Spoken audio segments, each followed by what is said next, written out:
Insert the electric switchboard in floor plan or 3D view. Choose the desired type.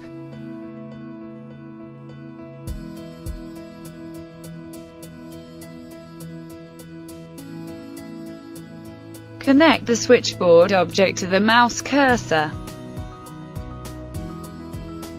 Select an insert point.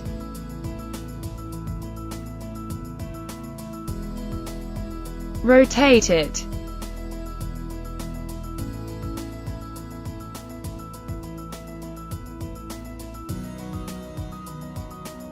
Set its position.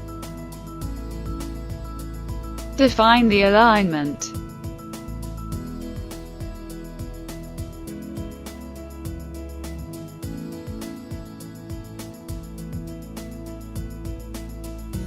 Use the A key to insert the object at a certain distance from a reference point.